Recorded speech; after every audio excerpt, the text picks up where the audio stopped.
My name is Honza Novák. I'm a fight analyst from Prague, Czech Republic, and alongside with me is here, actually for the second time, English voice of Octagon, Bryan Lacey. So Bryan, thank you for coming and welcome.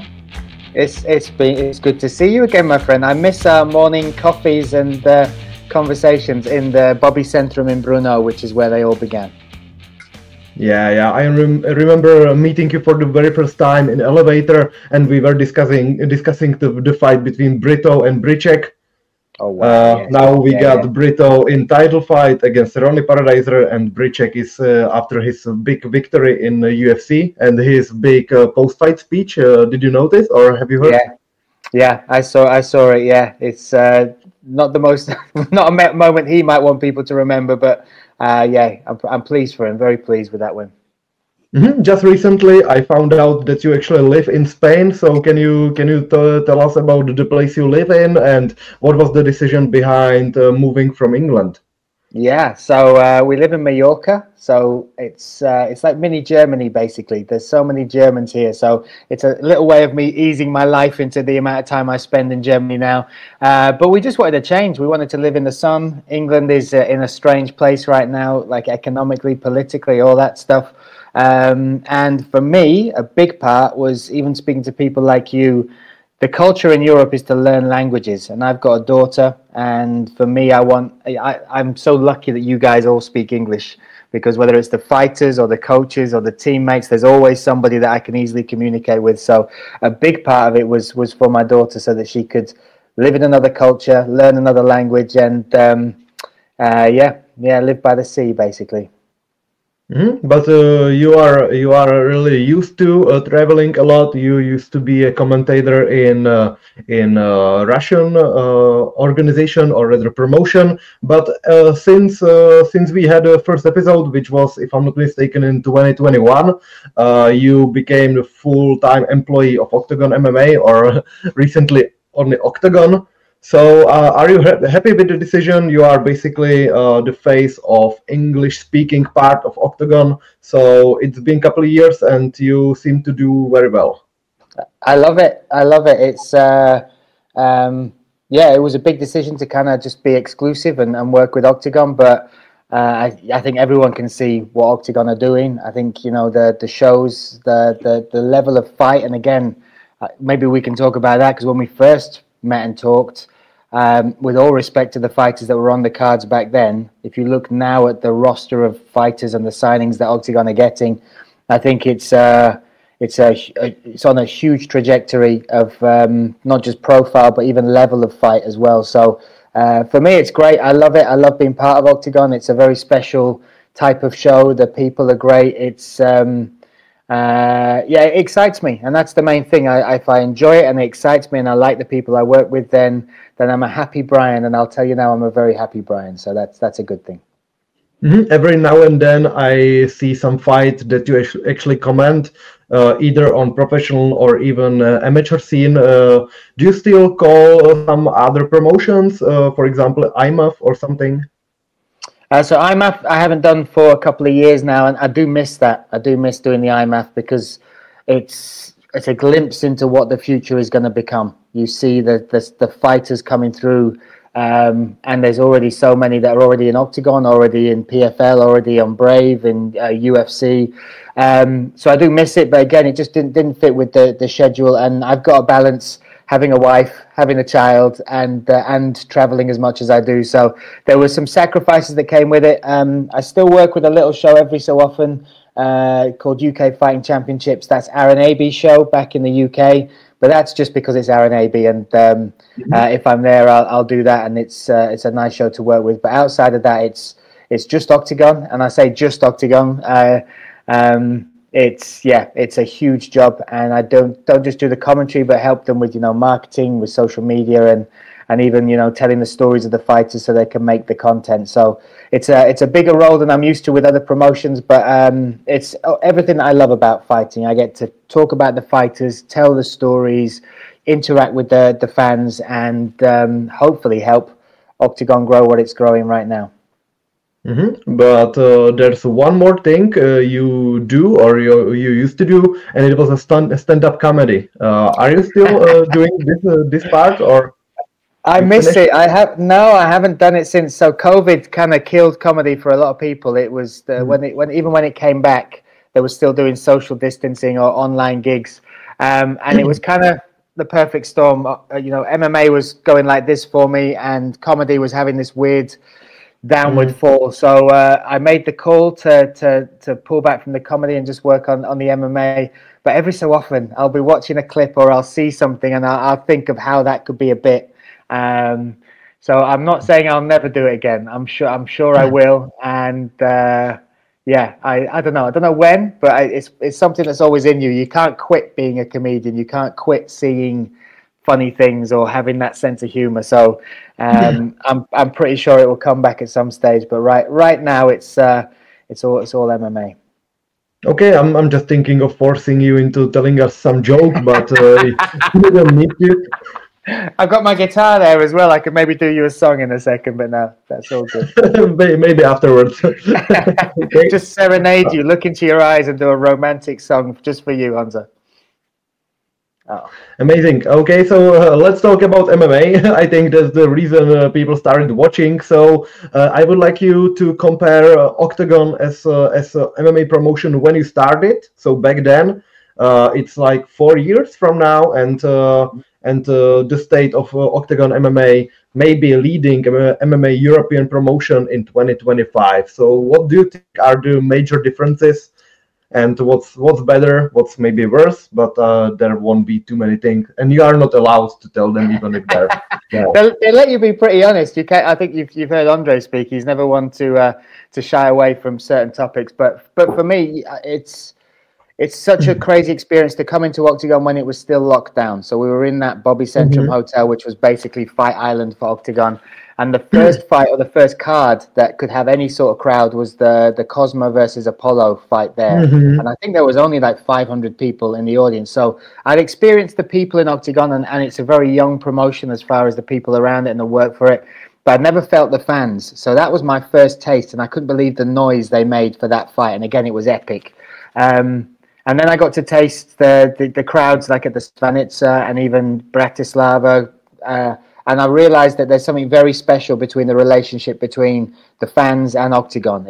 It's very different. I've worked for BAMA, for Bellator, for the regional promotions. I've done ACA, ACB, and I've never seen fans interact or enjoy the full show as much as OKTAGON fans do. So that was the foundation, and I think that was the springboard for where they are now. The big difference is obviously what's happening in Germany, what they've been able to create and achieve and just change the entire landscape of that country's, position of MMA, what the fighters' opportunities are, and the size of the shows.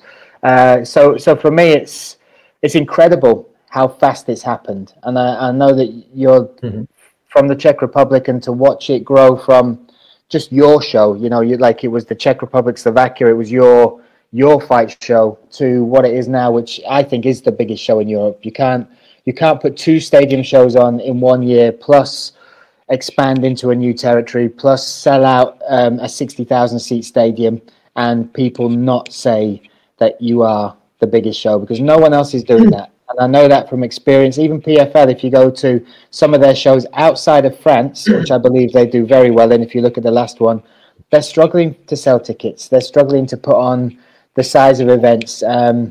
So for me, people look at, in the global scheme, us as maybe number 3, but I'd say we're surely number 1 in Europe. And you've got to argue with what we're doing. We're up there with PFL. I think we, for the shows, the quality, the fights, and the atmosphere, and selling the tickets, the gates, I think you have to look at. Okay, so you think that tickets and also gate, which is byproduct of it, is your argument for OKTAGON being the biggest over probably KSW, which should be number 2? I don't have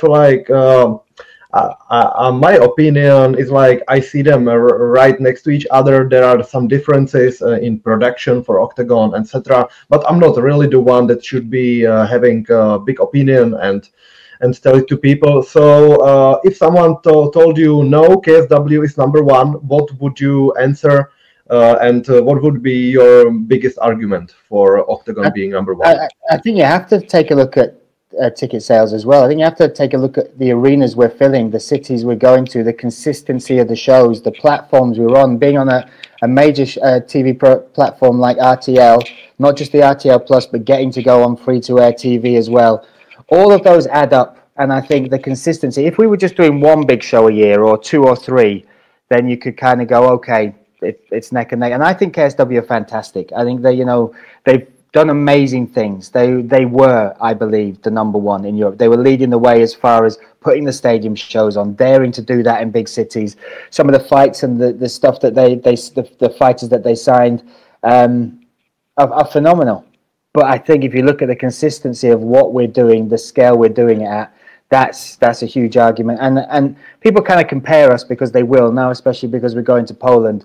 But we're very different. I think you know that. Like I've been to many other shows, whether it's a Bellator or a PFL or a Cage Warriors, and the atmosphere that we have is unique. And I get it, and that's not just me saying it. That consistently is people like Neil Magny coming to our events and going, "This is crazy." Like Bojan Veličković, like these fighters that come in, Michaelides, who's fought in the UFC, being around and coming in and experiencing what we create. So that's not just me saying it. I'm kind of echoing what a lot of people say when they come to our shows, which is it's different, and that's what I love about it. The fans are so good. They love whether you're from that city, from that country or not. If you come and you deliver a great performance, you show great skill, great heart, they will love you. Example number one, Christian Jungwirth. He was famous with us back in Slovakia and the Czech Republic through the fights with Halota, through the Broš fight, through all these wars he had before he even stepped on German soil under the OKTAGON banner. And now he is the second biggest draw in Germany. So for me, it's one of those things where we're not just creating great shows, but the culture of our fans, their knowledge of the fights, their appreciation of the warriors that do it, that's what makes us special. And I feel like when people come and they sit there and they compare us from Instagram and on YouTube or on whatever platform they watch, but then when they come and they feel it, that's the difference for me. And that's one of the big reasons that I'm very proud of what we've done in the last sort of 2-3 years. Okay, thank you for your answer. I really enjoy you being able to learn all those Czech, Slovakian names. Is it still difficult for you, that pronunciation, or even being able to see a word and read it right away? So I spent 6 years in Russia. So that you've got Chechens, Dagestanis, Kazakhstanis, people from these different regions of Russia. So that was a lot harder. But there's definitely some names that just catch me. And I love him. He's a great fighter and a great coach. But I still can't quite say Petr Kníže. Is it Kníže? I can't quite get the Kníže. It's this. You guys make strange noises with weird parts of your mouth. So I've tried. And I definitely get help from people like Andrei, Pavel, and the team around. But there's still bits where I'm like, I haven't quite got that. Dvořák took me a long time to put that together. Yeah. Even Slovakian people, most of them aren't able to pronounce R. It's only the Czech thing. Only we use it in the whole world. But that was a little language part, and you are doing well. I think all the Czech people appreciate your effort. And okay, so I have one topic. You as an Englishman can really tell us how do you feel and what were the reasons. A couple of years back, OKTAGON decided to do the British expansion. They even did the OKTAGON challenge between Ireland and Britain or England. England and Ireland, yeah. Okay, pardon me. And it didn't go too well, or actually as expected. Even Ondřej Novotný saw it as a little failure. And can you walk us through the process? What do you think could have been done better, and what do you think was the reason of you guys not being successful on that soil? Yeah, it's a wound you're opening, because it breaks my heart still, because I feel like there was a lot of, a lot of it was lent on me for trying to help get over to the UK. But as far as the lessons have definitely helped us with places like Germany. Hopefully they'll help us with Poland and whichever other countries come. But I think we did a lot of things right. I think the Octagon Challenge series was fun. It was good. The fights were great. The personalities were there. We got a decent platform in Channel 4, which actually, in England, there's 4 major channels and terrestrial channels. That's one of them. And I feel like even the marketing, we put a lot of effort into trying to make us feel like we were going to each city, whether it was Manchester, Birmingham, Newcastle. I think a couple of things, 3 things I think were the big issues. First of all, the TV channel we were working with, I don't think they recognized what we were. We just kind of became a box they ticked, and there was not much support or marketing help with pushing us out there. And again, learning that thing where whichever partners you work with, they've got to, whatever you give and take, it's got to come both ways. And I don't think we got that, which was a shame, because having Channel 4 is a big signing. But I think they thought, they felt that their brand was enough, and we didn't really get the ground support to push the events out to the wider audience that they have access to. The second thing is we didn't have a big star. Like, we had great prospects, like amazing prospects. But what we've seen, and again, from Germany just specifically, Eckelin and Putz from Frankfurt, having them as and even the Zavada brothers with the rest of Germany knowing who they were, having those stars. And it's very unique having somebody with the pull of Christian Eckelin, but even somebody that can help push and raise the profile, and that has a huge fan base, I think would have helped. And we had great fighters. Even the coaches, Paddy Houlihan, Brad Pickett, they were great on the show. Shem, obviously, is a big personality. Akon, all these guys had potential, but they hadn't reached it, and they hadn't reached an audience that was theirs quite yet. And then the third big thing, and I think this is again something we didn't know, especially looking at the UK. There's so many fight shows there. There's the UFC go there twice a year. PFL have got a number of shows there. You've got Cage Warriors as the main national show.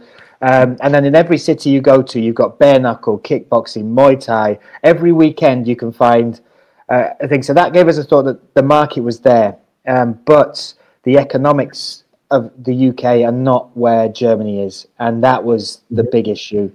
They weren't. Okay. They don't have that spare income to buy the tickets for a brand that they don't yet know or invest in. So, getting people to spend the sort of money we were looking at for tickets, which is not crazy. It's less than the UFC. It's worth it for the size show we're bringing. It just caused for it just not to work. And I think we got to be honest with that. It just didn't fit. We didn't hit.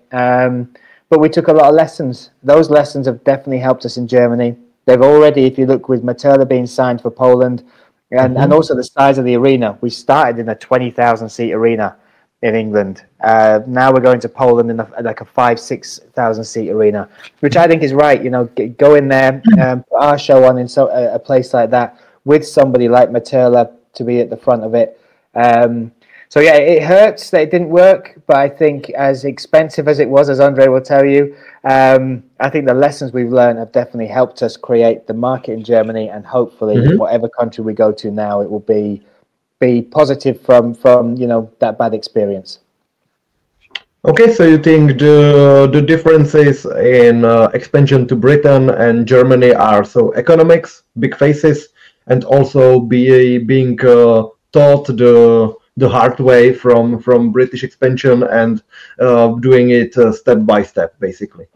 Yeah, I think so. I think the big name is one thing. I think if we'd had a star, like a true, and it's so unique because I don't know many people in sport or particularly in MMA that can do what Eckelin does, whether it's in Frankfurt, Hamburg, the Eintracht Stadium, Cologne, everywhere he goes, he could sell it out pretty much on his own. And we've seen it with the ticket when they go on sale. You can see the effect he has. You can see the jump in sales. And it's rare to get that. So I think we found something very special in the Eckelin and even MMA Spirit with Putz as part of the card for the first Germany. Whether that would have been the difference to make it work in the UK, I don't know. I think Germany was the perfect storm because it had everything. It had the, you know, it's got the arenas, it's got the personalities, the fighters, the gyms. What it didn't have was, you know, it hadn't embraced MMA. It still had this mainstream pushback of what the sport was and who competed in it. And, you know, that meant there was a perfect storm when we came in and we created the platform and we put on the big shows. The fans were hungry for it. The fighters, you couldn't dream 2 years ago of being able to walk out in front of 60,000 fans. Now that's a possibility. You know, brands, even sponsors, TV channels, everything kind of realized this thing that everybody's been pushing away, MMA, is kind of special. It's special as a sport. It's special with the you know, the fans, the fighters, the stories around it. So yeah, I think Germany is very unique in its response to MMA and also what we were able to achieve there. Okay, so we will shortly or in a couple seconds we'll get into our main topic, which is Octagon 81, which will go down on December 28th in 11 days from now. My last question before we start is like, how do you struggle with some fights when you have one side that you favor or you are a fan of, and how do you handle it during commentary so you are not tendational? Yeah, good question. And there's, I mean, especially with me, and you've seen it with me and the fighters. Like, I like to speak to them, I like to talk to them, I get on well with a lot of them. And again, you go through these moments where you know, there's the highest of highs and the lowest of lows in MMA. So you're kind of there when they achieve things, but you're also there when they've lost. And it creates a very unique bond. But for me, it's like, I try and be totally professional once the mic's on. I've called fights for some of my best friends, which one of them is Aaron Abbey. And he got the brakes beaten off of him with Shumagulov. But I was still calling it as I saw it. I still have to do that. And I think that's kind of something personal that I do. When I sit there and the mic goes on and we start, I'm there for that. I'm the fan. And this is the dream job for me. I was watching MMA way back in 1998. 98 was like the first glimpse I got of this sport. Then from there, I got into it, watching it, you know, at home, and as it grew as a sport and into the mainstream. So I'm still that guy. I'm still totally absorbed by this crazy sport in front of you where anything can happen at any time. When I sit down, that's exactly where I go. I mean, I might be breaking it down a little bit more. I'm very aware technically we've got to talk about what is happening, but deep down inside, I'm still just a fan of this crazy sport that these unique humans do now for a living, like stepping into this cage under big spotlights in front of 10, 15, 20,000 fans. So I get very caught up in that. And for me, you know, thankfully I've not done anything where I believe that I've not been professional or I've upset certain sides of the fight or teams. But it's always like a very thin line you walk on. So yeah, it's something that I sort of cope with each event. But for me, it's be as professional as possible and then just enjoy the fight. I want you guys at home to be as excited as I am, to be blown away when this moment happens, to be kind of wondering where this is going to go, how's he going to get out of that. And if I can still feel that enthusiasm after doing this for, 12, 13 years, then I feel like I've found the right job for me. Okay, and now we'll get straight into Octagon 81, which has so many amazing talents on it, many fights. We will discuss those that we feel are the most important, and I would start with Vespasiani and Daniel Škvor's debut in heavyweight. So, what are your thoughts, and who do you probably favor? I don't know if you are like okay with telling us your predictions. If you are, I will be glad. If not, I understand it. I'll break it down as much as I can. But first of all, when they sent me this fight, I was like, "What the hell is Daniel Škvor doing?" And I love it. I love the fact that he wants this so much, that he's going up against a true heavyweight. The whole line of it, that he's chasing Will Fleury, whichever division, I also like, because that's a story to tell. And he was the guy the only guy to sign to fight Will Fleury when he came into the promotion. Fleury recognizes that as well.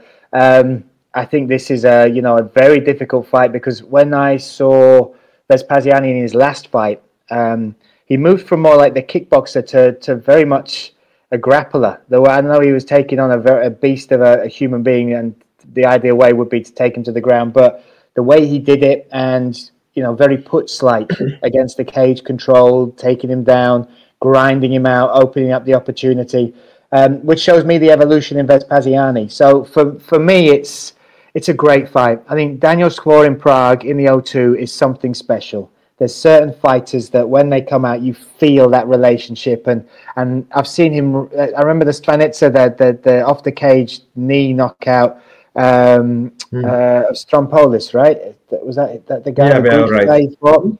And I remember seeing that, and it's just like a special moment. So I feel like he sees something in this.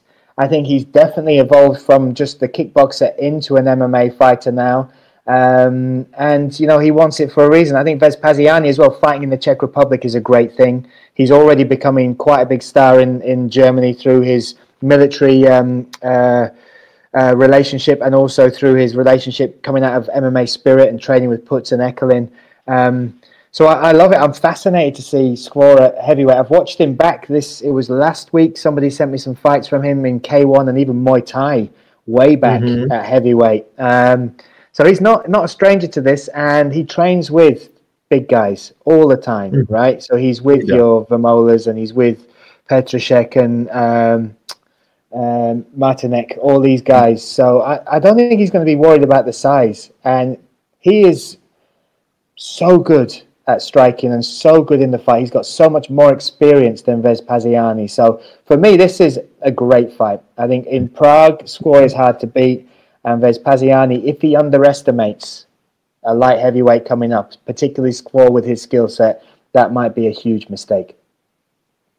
Okay, that was the first What's he look like at heavyweight? What's your thoughts? Come on, don't. I know you know these guys as well. Were you surprised? Yeah, definitely. Not surprised. Like Daniel's concern all the time is like, I'm getting older. I need to fight as soon as possible. And it was either fighting this Vespasiani in heavyweight or waiting for another 6 months. So it was a no-brainer for him.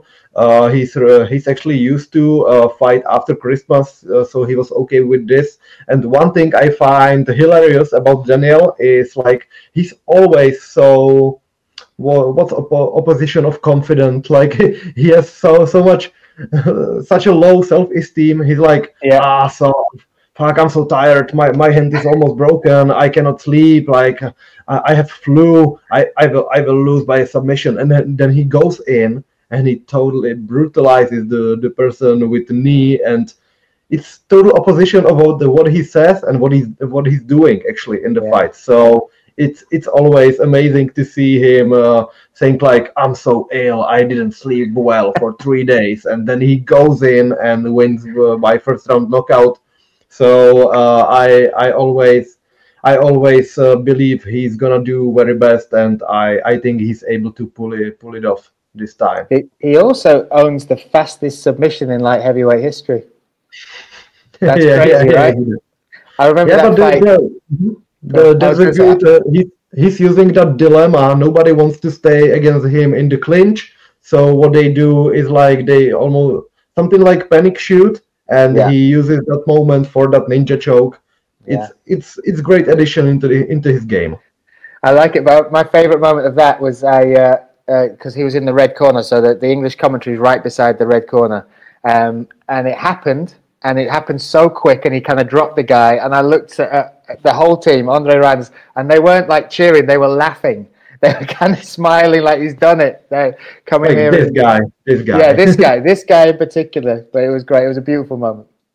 In another fight, there will be Daniel's big friend Miloš, called Melon Petrashek. It will have been his very last fight, and his opposition will be Mateusz Strelčík, a guy who's very experienced. There were many losses, but many big victories as well. So I think it's a great matchup for O2 Arena for last fight of Miloš's long career. And even though he didn't fulfill his potential, he's a big fan favorite, and I think this will be a great farewell for his amazing career, which was little stopped by Jeremy Kimball. Yes, yeah, that's the crazy thing when you look back at the rise he had up until Kimball, then even asking for the rematch so quickly. But he's so unique. Did you see the latest interview with Andrei Novotny? Yeah, so I haven't seen the thing, but I helped prep for that. So I went through the fights and the journey, and for me, even breaking down his career, that one fighter, that one opponent, because even after that, with the Joachim Christensen, it was a decent performance, like against his most credible opponent. If you think about it, you look back at those records and who he's fought even before coming to Octagon. But he's so unique, like his relationship with the fans. And again, it's certain fighters that just connect. And there is something special between him and the people. And even though he didn't achieve what everybody thought was possible with who he was, and even hearing the stories of him in the gym, which you'll know better than anyone, I hear it like people saying just destroying people in the gym. And then just struggling to put those performances together in the cage. But he is loved, and he will be loved for a long time. He will be remembered as a big part. And I think one of the great moments for me was, I'm not sure if it was his birthday or the day after was his birthday, but Eden, the fight there against Wojciechowski, to get that, and even though it was a decision win, but the walkout and him having that moment of coming into a stadium in Prague, not many fighters, even at the very top level, have ever experienced that, have ever walked out into their home city and been welcomed like he got welcomed. So I feel like everybody has the same thing, like we kind of thought there would be more to come from him, but what he has done and what he has created for himself, and even for that name, the Petrashek name is very, very special. So it'll be emotional, I'm sure. It's not an easy opponent. Strelček is, a banana skin of an opponent. We've seen him knock out Jurek Montagnac. Even that Imanari roll against Kisua was the type of tricks he can pull out in a fight and that can catch you. So it's a real fight. It's not a give me. But it's like the moment and the perfect platform. The very first person to defeat Vlasto Chepo, if I'm not mistaken. That's right, by armbar. Yeah, by armbar. Yeah, so he first person to beat and finish Vlasto Chepo. So, and he's fought at welterweight, middleweight, and now he's made his home at light heavyweight. So, and he's good. He really is. He's 30 fights into his career, and it's not an easy fight for Petrashek, but it will be a magic moment. I'm interested to know what song he walks out to, because he changed it a couple of times for certain fights. But I'm kind of hoping he goes back to the old dance tune, but we'll see. We'll wait and see. Okay, that was this fight. How much time do you got left now? We're good. Whatever we need, my man. Whatever you need. Amazing. Okay, so let's get into next fight. Veronika Smolková, Stephanie Egger, UFC veteran. Even though she's got 8 victories, 5 losses, which doesn't look too amazing, she's got big victories and especially nice judo, well-rounded fighter, and will be the biggest test for Veronika Smolková. It can get her into title contention. If I saw Stephanie Egger, I immediately remembered the fight against Jessica Rose Clark when she got her with some harai goshi, then managed to pull an armbar. And I think people are sleeping on this name. I think Smolková should be in her prime now and should be able to get the victory here, but it will not be an easy fight. No, and Egger's had 2 years away. She stepped away from the sport after getting cut from the UFC to become a mum. So she's had a baby. So physically, she's gone through that journey as well. She's training with Yasubi Enomoto over in Switzerland. He's the godfather to their kid. And if you watch some of the footage of them training, a lot of it is on the armbar. And if you remember the debut for Smolková against Megan Morris, Megan Morris broke her heart and almost broke her arm with that third round armbar finish. So I think they see something in that. Smolková has developed so much since then. I'm hearing about, Zabova talking about how tough she is, how good she is as a training partner, the level she's got to as well. I think she, like you said, she's in her prime. It's definitely a test. I think this could be a long fight. I think you will definitely see Egger using that experience. She was number 11 in the world at one point, by the way, this lady. So don't doubt that. And that experience of fighting in the UFC, you are fighting the top.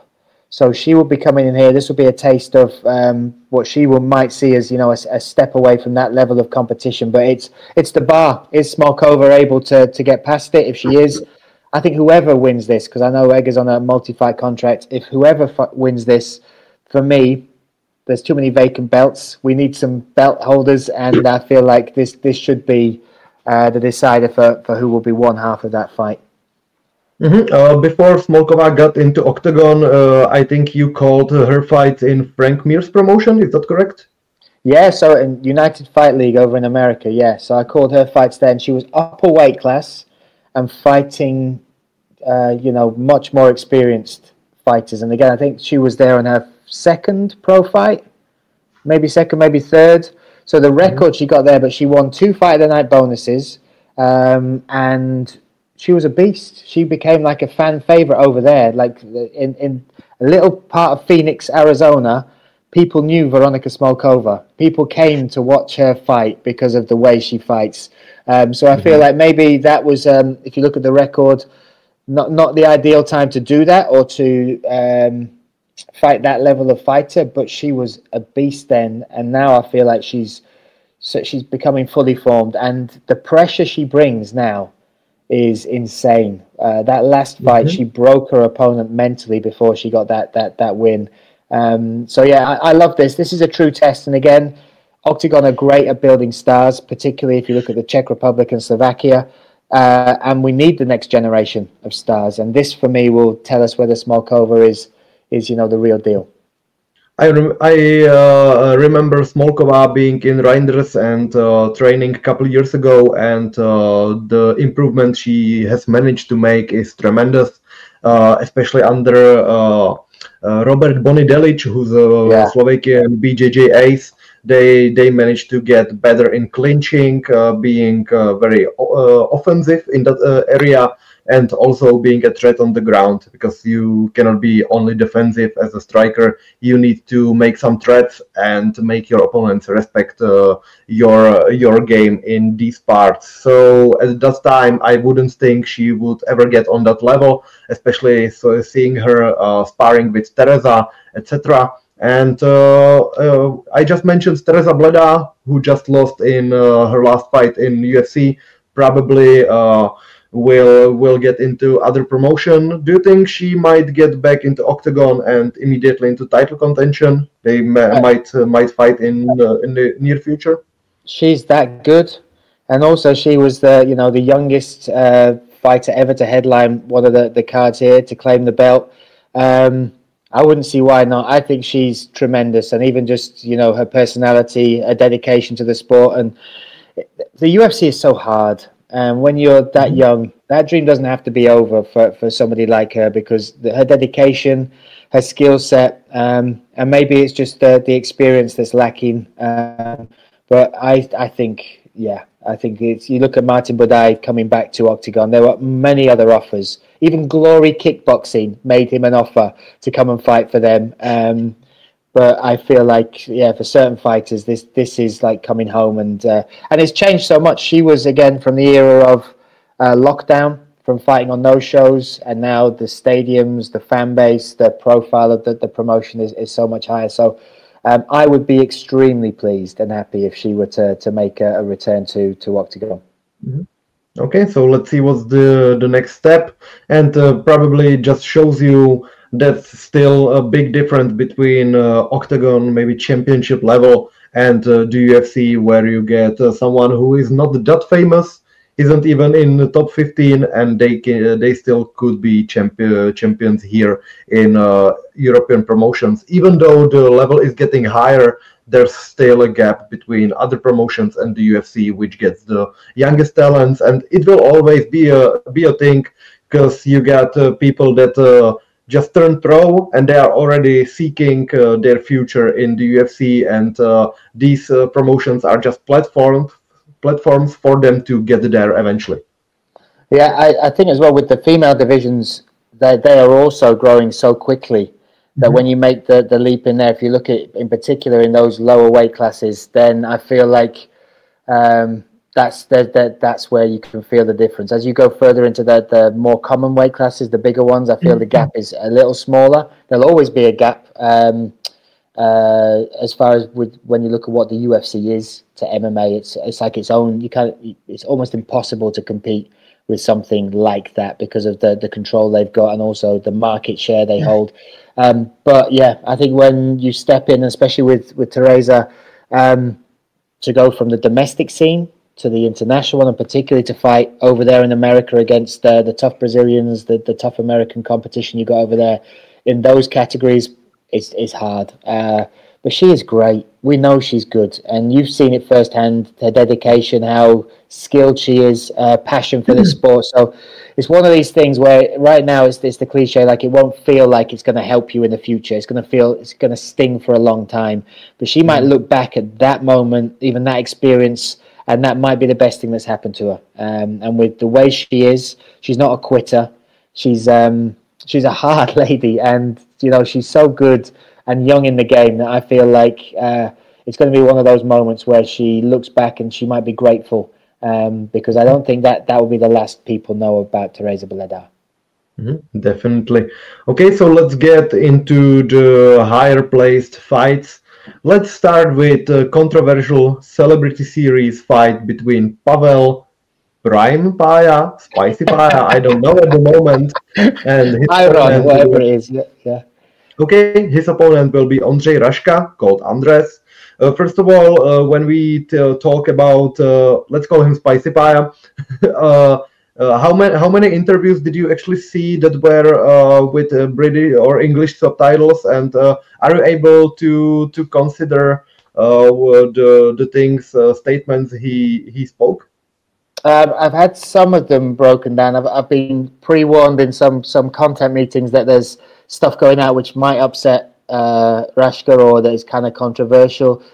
That's who he is, right? And it's a crazy thing that he is doing. It is insane to be walking into the O2 Arena to fight somebody who's had 20 pro fights. Yeah, 11 and 9. 11 and 9, and even that record. I mean, people will look at that and some of the losses, but that's not just 20 fights. That's a lifetime of training the sport and being around the sport, and for Spicy Paya to step in, it's insane. And especially when you look at the response he's getting when he gets in the cage from the crowd, from the Stvanica to wherever we go, it's just he's not getting the love. But what I have seen, and speaking to Carlos Vermola in particular, I shared a car back from one of the events with him, and we were talking just about it. And he was like, when it first started, it was difficult because this personality is not somebody who's used to being in a gym. He's not somebody who's used to the dynamics of, particularly of Monster Gym. And he said, so he would, piss a lot of people off quite easily without knowing it. And then what's happened is there was this moment where they'd be sparring, and he's sparring Humberger, Muradov, Vermola, which is ridiculous, even for your first camp to be. Some of those guys would not go easy when they'd pissed him off. So he would take a beating, but he said he just keeps coming. He said most people can walk into that gym, even pro fighters have been into Monster Gym, been there for a session, and they never come back. It's that hard. And he said there was a point where Petr Kanije also kind of stopped people, not pushing him out. He said he keeps coming back. We got to bring him in. So for me, that is huge. To get that kind of respect of those kind of names, to turn up and take those kind of beatings and still keep coming. So it's wild. It is absolutely wild. So you've got to respect it as much as the hardcore MMA fan might not enjoy, the build-up or who he is or the fact he's getting this type of platform. The fact of the matter is he has not cut corners on this. I've been involved in other shows where they've had kind of celebs come in to do, whether it's boxing or MMA, and they just turn up. There's no real dedication to the sport. There's no real respect for what it's going to take to get in that cage. And you know, love him or hate him, he's gone on. He's spent 6 months of his life, probably the worst 6 months of his life, training this sport. And what will happen? We don't know. What should happen is like with the Joshua Jake Paul fight this weekend. Joshua should steamroll him. Rashka should literally tie him in a knot, and that be it. And there you go. That's the difference. Game over. But it's wild. It's a big stage. There's a lot of pressure on Rashka as well, which I know he's kind of feeling. And Paya's not a small dude. He's a big lump. So, and you'll know it with jiu-jitsu. Sometimes even with the white belts, when they come in and they're kind of big and strong, they're harder to handle. They might not have the skill set. They might make the same mistakes, but there's something about, you know, that size, and we'll see. It's a mad fight. It is a crazy thing that it's on this card, and we know what should happen, but whether it will or not, that's what we'll wait and see. Yeah, I feel like there are so many differences between techniques or things you are able to do in training, then being able to do them in hard sparring session, and then being able to do them in front of the crowd you mentioned, and big fight when you are aware of everybody watching, everybody especially wanting you to lose. And I think Rashka should have answer for every single thing Pavel is able to do there, and not only like when you learn some technique and the guy against you already got that answer, and even though if you know how to defend that, he's got another answer which is great, which is like answer for your particular defense. I think it's like not checkers but chess. It's way more complex, and when you've been training it for 10 or 20 years, nobody can train for it in 6 months. Even that lucky shot, if Rashka doesn't stay in one place, he keeps moving, feinting, like making him flinch, I think there's no chance for the guy that has his professional debut. Do you think Rashka's upset with some of the stuff he said? Do you think any of the emotions will come in? Because there is a lot of pressure, and again, even when I'm comparing it now to the Jake Paul Joshua fight, there's so many people that say he has to finish him in less than a round. Otherwise, that in itself is like a loss. Do you think Rashka, with the emotions, is there any mistakes he can make? Is there? Okay, I see. His biggest Achilles heel has always been the mindset, and when the fight didn't or started not going his way, he a little crumbled. But I think that things that were said before the fight will not have much impact on the performance, and only if it started and Rashka immediately got hit with something, there can be some differences, but I don't really think that's gonna happen. And even if it did, I think Rashka can tie it up and eventually get it to the ground, and he's great from a top position. So I little believe it happen, but I really trust it. We'll see. Okay, it's happening. It's happening.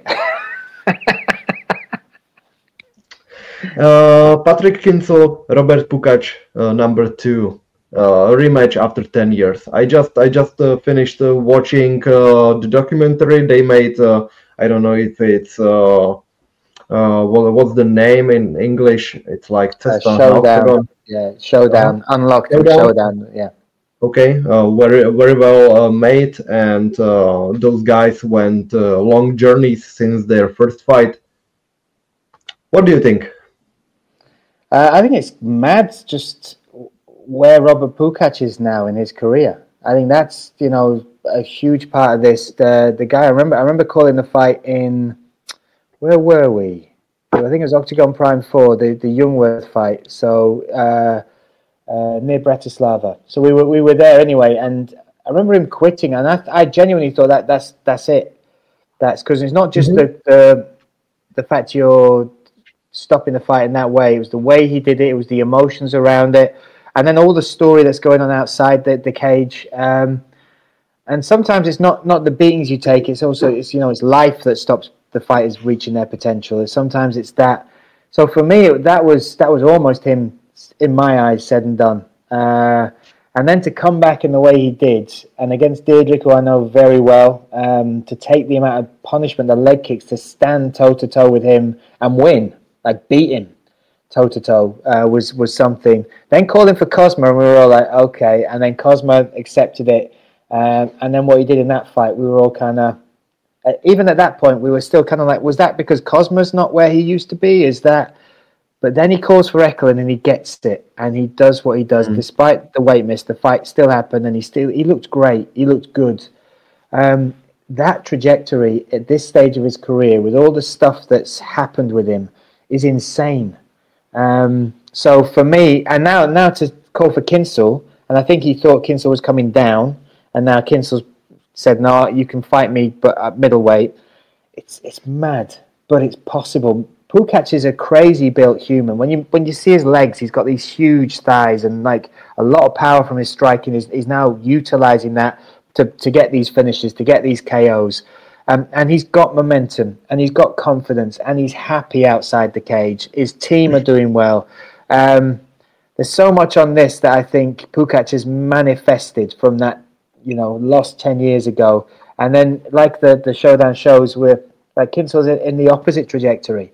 He's, had these two losses, but I think people kind of forget who it was against and the stage it was on. He is still going to be a problem. He's lost to Engizek, and everybody said that was a performance where he didn't seem himself. None of us felt that was a true Kinsel performance. But not taken away from Engizek, he made that happen. And then Muradov is a beast. He is a monster. And to do that on two stages where one's, in front of 60,000 fans, one's in front of 26,000 fans in stadiums. And then people to start talking about this guy as if he's done. It's mad to me, because he is such a phenomenal fighter. So hard to solve the problems with him. He's so well-rounded. He loves this sport as well. So yeah, we'll see. I mean, what's your thoughts? Were you surprised this fight happened when Pukac said it? Did you ever think this would actually come to be? Not really surprised. Almost everybody wanted to see. I was surprised that Robo took it in middleweight. It's a very big difference, 7 kilos between one and second fight. Yeah. And I think it will play a big factor in this one, maybe in later rounds, or even with some speed. That usually Pukac wasn't the strongest welterweight, but he was doing precision in technique and also had big speed. So that could be a thing that he loses because of the weight increase. But when I see this fight, and I was even discussing it yesterday with Robo's friend, coach, and also a fighter, František Fodor, I see a lot of similarities in these guys' fighting styles. They are very technical, stick to basics, and are able to fight in all the aspects that MMA has to offer. So that could be a very well-rounded fight from both sides. I don't see one person dominating the other, but I'm really concerned about Pukac and his cardio in later rounds. I think his best scenario is hurting Kinsel in an opening round, and then getting it finished in the first half of the fight. But 3 rounds it could get into decision, and probably Kinsel could get some points throughout those rounds. So 50-50, maybe 51-49 for Pukac, since he's a great friend of mine, and I always cheer for him. But Kinsel is also a big name for Czech MMA, even when he was fighting in Poland and nobody to watch this too much. Then he got into Czech scene and was able to avenge that loss to Carlos. Yeah, it's a big fight for the scene. It was a big fight for the scene back then, even though I wasn't watching too much at that time. But I feel it got our scene to another level. and let's hope it will be an exciting fight, and it got so hyped, so it can get a little anticlimactic.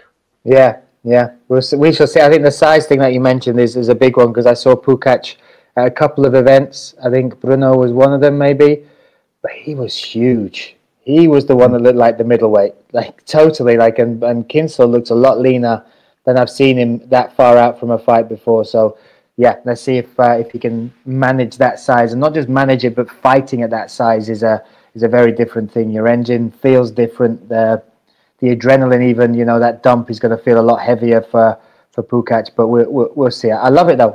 We've got it, and that grudge will be settled. Mm-hmm. And after that, we got co-main and main event, which will have a great contrast, since it's the title fight in the lowest and the highest weight class.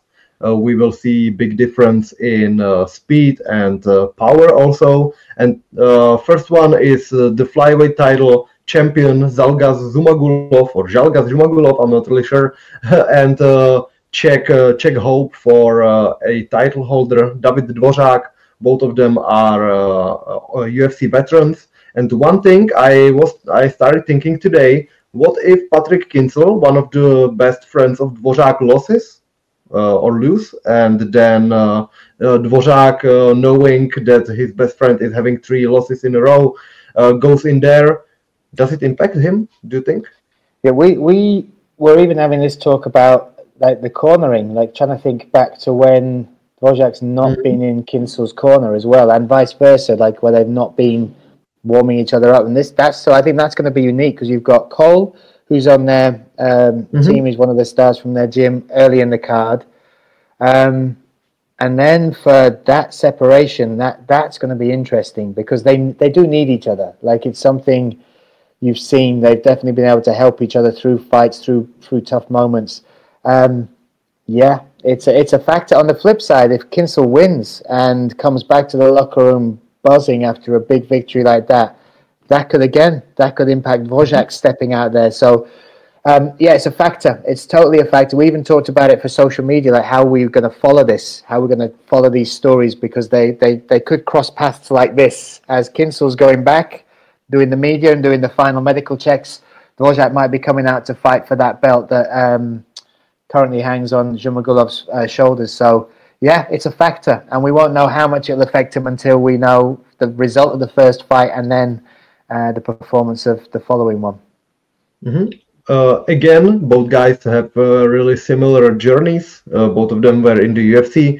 Both of them had a strong opposition, even though back then people didn't recognize those opponents too much, but such as Manel Kape, even Charles Johnson from Zhumagulov, even current champion Joshua Wen, all of them were tough tasks, and Zhalgas, he had some losing streak by split decisions. It was really unfortunate. Dvořák also, even Erceg, title contender, so many tough opponents, and eventually both of them got released. Then Zhalgas was able to get in Kazakhstan, I think, some fights, and eventually got into OKTAGON, and now he's the reigning champion after defeating Georgian fighter. Help me, please. Beno Adamia. Yeah, Adamia, right. And now Dvořák, after his one fight in RFA and also his debut in OKTAGON, he's looking to become Czech champion, and we need them. We really need them. So, is the same feeling that do you get that from the Czech fans? Because I've seen. Yeah, I think so. It's like it's still the Czech promotion. We feel it as Czech and Slovakian, and it's really tough time when Czech people aren't able to get for the gold, and we feel like Dvořák, he's got big talent, and he's able to get it.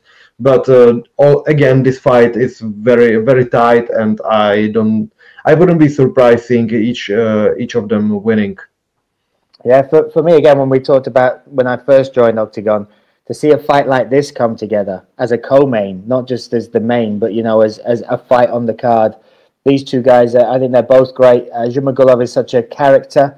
Even though he doesn't speak English, people love him.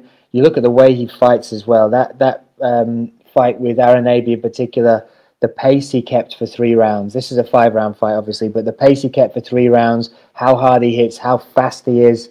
Everybody was impressed with that debut, but the return of Dvořák was equally impressive. That knockout with Valid, and it wasn't an easy fight for him. The first couple of minutes he was struggling. He took some damage against the cage.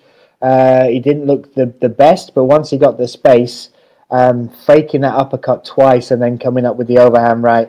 They're both veterans. It's a true title fight. It's one of these fights where I feel, this is it should be a proud moment for OKTAGON that we can get guys of this ranking, of this stature, this skill set fighting for our belts. So, and when you look at the flyweight division, and again, it's still growing and we're still trying to put blood into it, but these are the type of guys we need as champion. Then they're good personalities. They're exciting fighters. They dispel the myths of what flyweight fights could be. Dvořák is a finisher.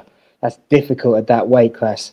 So I think we're going to see these two, in their prime, at their best, looking to get this belt. And I can't pick it. I've gone through it, and we've talked about it in some of the commentary meetings before, even just when this was announced.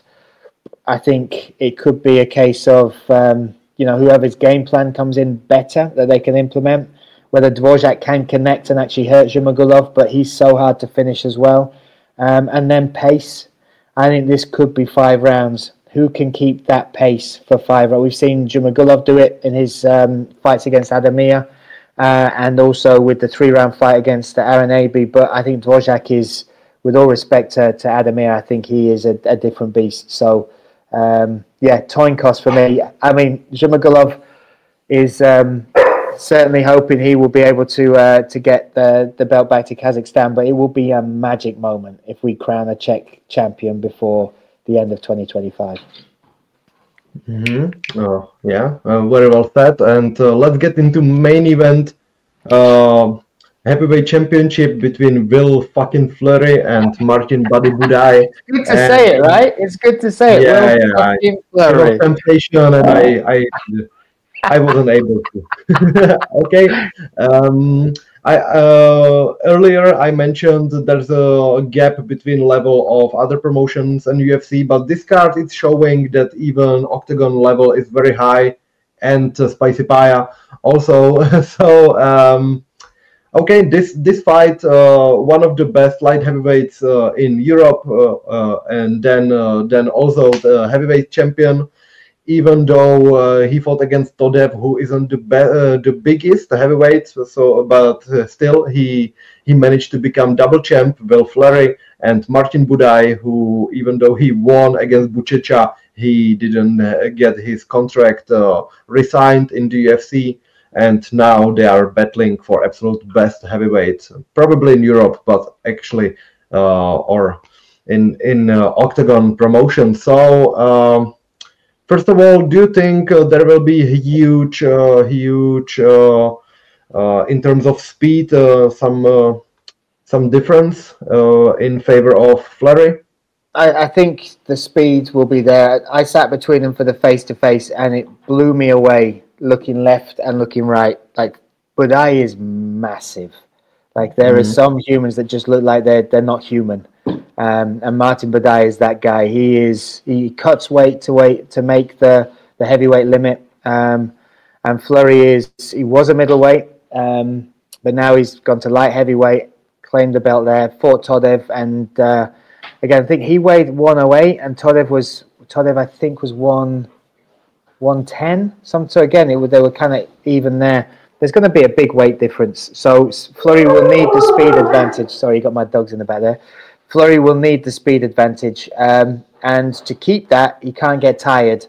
So if Buday is able to weigh on him or to do what he can do very well, use the cage or even get him to the mat, that speed difference will disappear very quickly. So I'm so interested to see what game plan Will Fleury has.